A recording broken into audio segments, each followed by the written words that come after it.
Isang trahedya ang naganap sa Kalumpit, Bulacan kung saan nasawi ang isang mag-asawa matapos silang makuryent nitong alas 8 kaninang umaga ng ika-24 ng Hulyo taong 2025 nang mangyari ang insidente. Ayon sa paunang investigasyon, nagsasagawa umano ng pagkukumpuni sa loob ng kanilang tahanan ang lalaki habang basa pa ang paligid dulot ng ulan. Hindi umano napansin ng biktima na may sirang linya ng kuryente sa kanilang lugar. Nang lapitan ng kanyang asawa upang tumulong, nakuryente rin ito. Mag-asawa, nasawi sa live wire. Agad binawian ng buhay ang mag-asawa makaraang makuryent sa loob ng kanilang bakuran na lubog sa hanggang binti na tubig baha sa barangay, Kalumpang Kalumpit, Bulacan.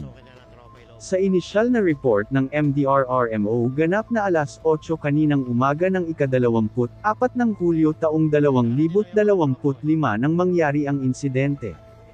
Kinilala ang mga biktima na sina Lolo Felipe Razon Jr., 74 at asawa nito na si Nanay Ofelia Santos 57 anyos.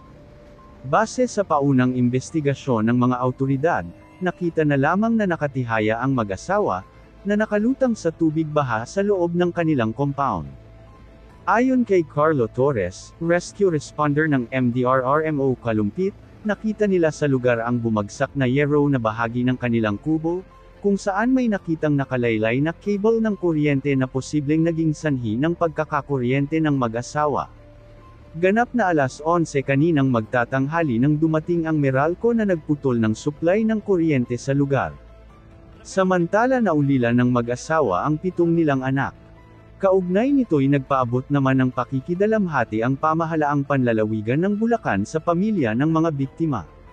Agad na rumspond ang mga tauhan ng Kalumpit MDRRMO at kinumpirma ang pagkamatay ng mag-asawa sa mismong lugar ng insidente. Ayon sa mga residente, matagal na nilang inirereklamo ang exposed o sirang cable ng kuryente sa nasabing lugar, ngunit hindi umano ito agad na aksyonan. Patuloy naman ang investigasyon ng mga awtoridad upang matukoy kung may kapabayaan sa bahagi ng power distributor o kung ito ay isang aksidenteng insidente lamang. Samantala, nananawagan ang lokal na pamahalaan sa publiko na maging maingat lalo na sa mga lugar na may kinalaman sa kuryente at tubig, upang maiwasan ang ganitong insidente. Muling paalala, iwasang hawakan ang anumang cable ng kuryente, lalo na kung basa ang paligid. Agad itong i-report sa kinauukulan. Lagi po tayong mag-ingat.